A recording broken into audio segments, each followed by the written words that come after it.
ছাত্ৰ-ছাত্ৰীসকল আজি আমি নৱম শ্ৰেণী সমহীয়া বা বছৰীয়া পৰীক্ষাত আহিব পৰা কিছুমান সাম্ভাব্য চুটি প্ৰশ্নৰ বিষয়ে আলোচনা কৰিম। এই প্ৰশ্নখিনি অকণমান চাওঁচোন।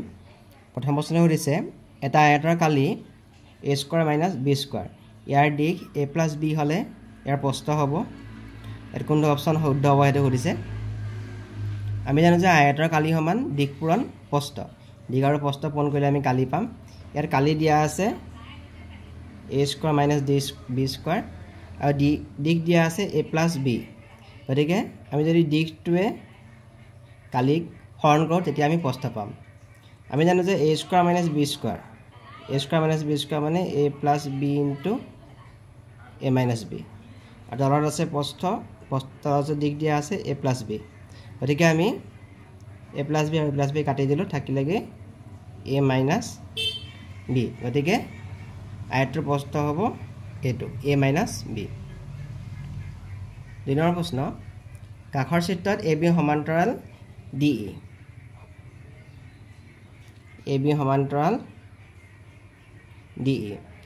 আৰু কোন BAC সমান 60 ডিগ্ৰী। কোন BAC এই কোণটো আমাৰ 60 ডিগ্ৰী দিয়া আছে আৰু DCE এইটো কোণ আমাৰ 70 ডিগ্ৰী দিয়া আছে। কোন CDE মান সুধিছে। CDE এই কোণটোৰ মান কিমান সুধিছে। AB সমান্তৰাল DE আমি যদি চাওঁ ইয়াত ত্ৰিজ্যকডাল আছে AE হ'ল ত্ৰিজ্যক। এতিয়া কি হ'ব একান্তৰ অন্তঃকোণকেইটা সমান হ'ব। এইকেইটা হ'ল অন্ত একান্তৰ কোণ। তেতিয়াহ'লে BAC সমান 60 ডিগ্ৰী। BAC যদি 60 ডিগ্ৰী হয় তেতিয়াহ'লে কোণ AED বা কোণ এইটো CED এই কোণটো 60 ডিগ্ৰী হ'ব কাৰণ অন্ত একান্তৰ কোণ। এতিয়া এই কোণটো আমি 60 ডিগ্ৰী পাই গ'লোঁ। এতিয়া ত্ৰিভুজ আমি CDE এই ত্ৰিভুজটো যদি আমি চাওঁ CDE এই কোণটো দিয়া আছে আমাৰ 70 ডিগ্ৰী।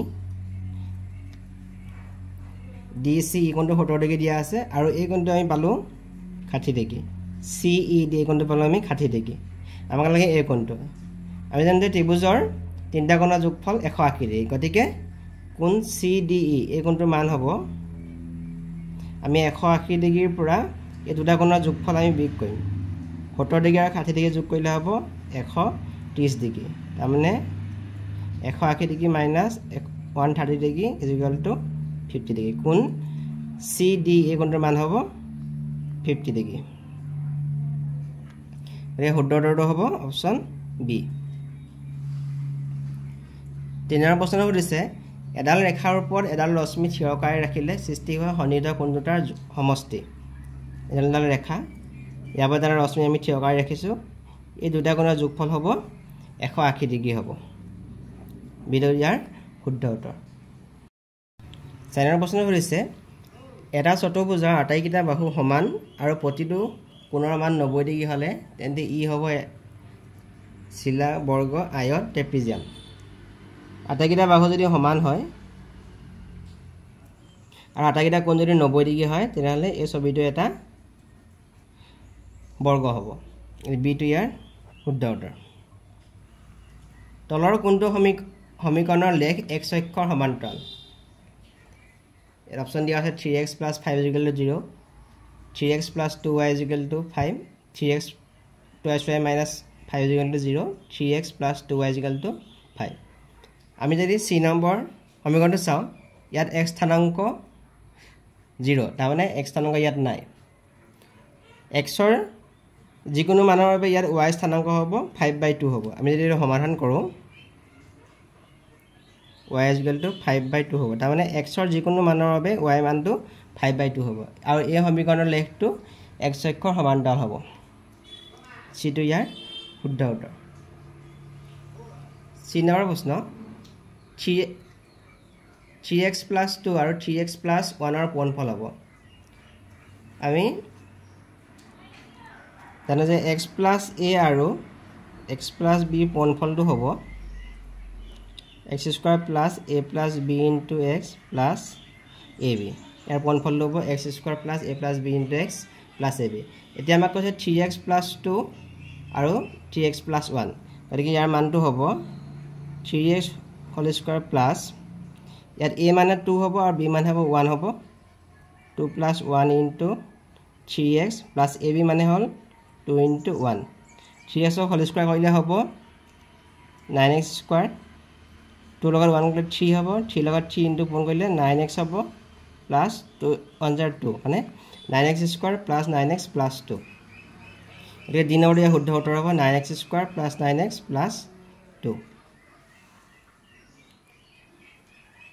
7 নম্বৰ প্ৰশ্ন কাখৰ চিত্ৰত L সমান্তৰাল M L আৰু M সমান্তৰাল কৈছে C ত্ৰিজ্যক কোণ A সমান 45 ডিগ্ৰী হলে কোণ 2 মান কিমান হ'ব দিছে A মানটো 45 ডিগ্ৰী আৰু B কোণটোৰ মান কিমান হ'ব দিছে আমি দেখিছো যে চিত্ৰত কোণ 1 আৰু কোণ 2 হিয়াটা হল ছেদকৰ একেফালৰ অন্তকোণ গতিকে ছেদকৰ একেফালৰ অন্তকোণ দুটাৰ সমষ্টি হ'ব 180 ডিগ্ৰী আমাক এতিয়া কোণ 1 টো দিয়া আছে 45 ডিগ্ৰী গতিকে আমি কোণ 2 টো উলিয়াব হলে 180 ডিগ্ৰীৰ পৰা বিয়োগ কৰিব লাগিব 180 ডিগ্ৰী মাইনাস 45 ডিগ্ৰী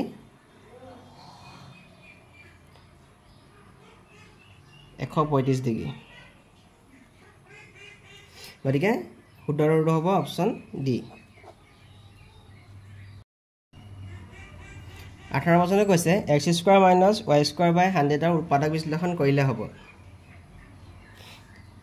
এটো আমি যদি x² -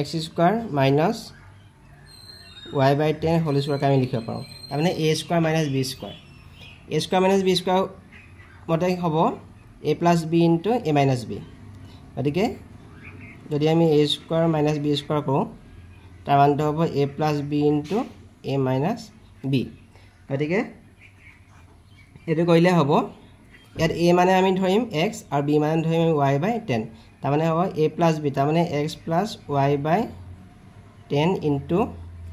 * x - y/10 এটো হ'ব ইয়াৰ উৎপাদক বিশ্লেষণ গতিকে b নম্বৰটো ইয়াৰ শুদ্ধ উত্তৰ হ'ব x + y/10 * x - y/10 number প্ৰশ্নটো 2 5 বিন্দুৰে জোৰা এডাল ৰেখাৰ সমীকৰণ হ'ল ইয়াত অপচন দিয়া আছে x + y = 2 5x - y = 0 5x - 2y = 0 2x + y = 4 আমি যদি x ৰ মান 2 আৰু y মান 5 আমি যদি যেটো সমীকৰণত বহাই দিলে বামপক্ষ আৰু সোঁপক্ষ সমান হ'ব সেই সমীকৰণটো আমি গম পাম 2 5 বিন্দুৰে জোৰা এডাল ৰেখাৰ সমীকৰণ জাল লেখৰ সমীকৰণ এতিয়া আমি যদি c নম্বৰ তো চাও c নম্বৰৰ বামপক্ষ আছে 5x - 2y আমি ইয়াৰ x ৰ মান 2 বহাই দিও x ৰ মান 2 বহাই দিও আৰু y মান 5 বহাই দিও 5 * 2 = 10 2 5 * 10 তাৰ মানে 0 ইয়াৰ বামপক্ষত আছিল সোঁপক্ষত আছিল 0 বামপক্ষত আমি x আৰু y মান বহাই আমি সোঁপক্ষ সমান পালো গতিকে 5x - 2y হ'ল 2 5 বিন্দুৰে জোৰা এডাল ৰেখাৰ সমীকৰণ তলৰ কোণটো অশুদ্ধ ধ্ৰুৱক ৰাশিৰ মাত্ৰা 0 ধ্ৰুৱক ৰাশিৰ মাত্ৰা 0 এটো এটা শুদ্ধ সকলোবোৰ স্বাভাৱিক সংখ্যাই পূৰ্ণ সংখ্যা স্বাভাৱিক সংখ্যা এটা 1 ৰ পৰা আৰম্ভ হয় আৰু এই সংখ্যাখিনি হ'ল গোটেইখিনি পূৰ্ণ সংখ্যা চতুৰ্ভুজৰ চাৰিটা কোণৰ সমষ্টি 360 ডিগ্ৰী চতুৰ্ভুজৰ চাৰিটা কোণৰ সমষ্টি 360 ডিগ্ৰী এটো শুদ্ধ সমান্তৰিকৰ কালি সমান দুভাগৰ 1 কোণ ভূমিপূৰণ উচ্চতা এটো ভুল অশুদ্ধ এটো হৈছে সমান্তৰিকৰ কালি সমান ভূমিপূৰণ উচ্চতা গতিকে এটো হৈছে ইয়াৰ অশুদ্ধ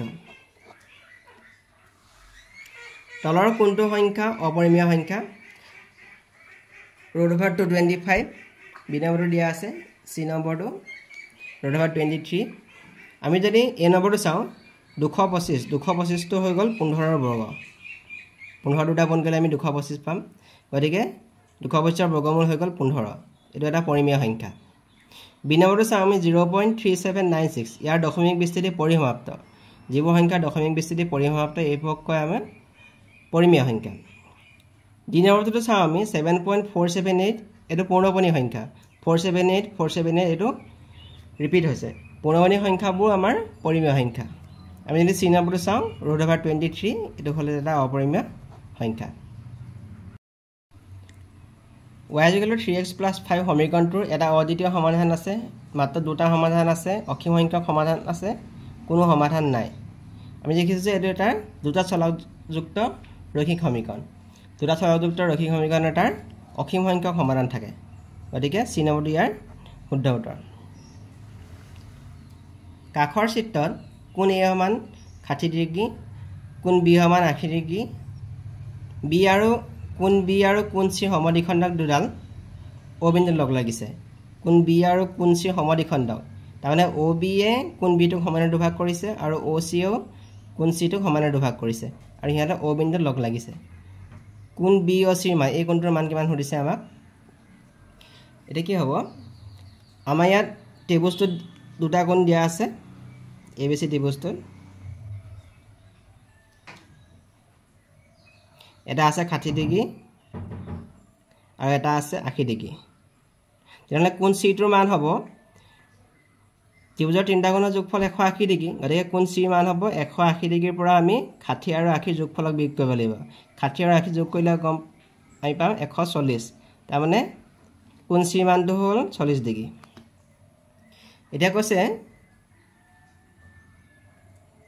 এবিসি ত্ৰিভুজত এই বি কোণটোৰ সমদ্বিখণ্ডক হৈছে ও চি তাৰমানে ও চি টোৱে কোন বি টো সমানে দুভাগ কৰিছে আমাৰ কোন বি টোৰ মান দিয়া আছে 80 ডিগ্ৰী গোটেই কোণটোৰ মান দিয়া আছে 80 ডিগ্ৰী গতিকে এই সৰু কোণ দুটা হ'ব এ বি ও এই সৰু কোণটো হ'ব 40 ডিগ্ৰী আৰু ও বি চি এই সৰু কোণটো হ'ব 40 ডিগ্ৰী মানে ও বি চি এই সৰু কোণটো হৈ গ'ল 40 ডিগ্ৰী এতিয়া আমি কোন চি টো পালো 40 ডিগ্ৰী কোন চি টো পালো আমি 40 ডিগ্ৰী পালো এই গোটেই কোণটো 40 ডিগ্ৰী কৈছে তাৰ পিছত কৈছে ও চি ডালে কোন চি টোক সমানে দুভাগ কৰিছে তাৰমানে এই দুইটা কোণ সমান তাৰমানে দুইটা কোণ হ'ব 20 ডিগ্ৰী হ'ব গতিকে এইটো কোণ 20 ডিগ্ৰী হ'ব গতিকে ও চি বি এই সৰু কোণটো হৈ গ'ল 20 ডিগ্ৰী আৰু এইটো কোণ হৈ গ'ল 20 ডিগ্ৰী এতিয়া আমি ত্ৰিভুজ ও বি চি লওঁ ও বি চি এই ত্ৰিভুজটোত আমি কোণ ও বি চি এইটো পালোঁ 40 ডিগ্ৰী এই কোণটো আমি 40 ডিগ্ৰী পালোঁ আৰু এইটো কোণ আমি পালোঁ 20 ডিগ্ৰী তেতিয়াহ'লে আমি এই কোণটো উলিয়াব পাৰিম বি ও চি কোণ বি ও চি মান হ'ব তিনিটা কোণৰ যোগফল 180 ডিগ্ৰী গতিকে 180 ডিগ্ৰীৰ পৰা আমি 40 ডিগ্ৰী আৰু 20 ডিগ্ৰীটো আমি যোগ কৰিম 40 আৰু 20 যোগ কৰিলে আমাক 60 ডিগ্ৰী 180 পৰা যদি 60 বিয়োগ কৰোঁ আমি পাম 120 ডিগ্ৰী গতিকে কোণ বি ও চি এই কোণটোৰ মান হ'ব 120 ডিগ্ৰী বিটো ইয়াৰ শুদ্ধ উত্তৰ দুডাল ৰেখাই কটাকটি কৰিলে কি কোণ উৎপন্ন হয় দুডাল ৰেখাই কটাকটি কৰিছে এক আৰু যদি 2 বুলি লওঁ এটা হ'ল বিপৰীত শিক্ষক কোণ তেনেহ'লে যদি আমি 3 লওঁ এইটো হ'ল 4 হ'ব তাৰমানে দুডাল ৰেখাই কটাকটি কৰিলে বিপৰীত শিক্ষক কোণ উৎপন্ন হয় গতিকে চি নম্বৰটো ইয়াৰ শুদ্ধ উত্তৰ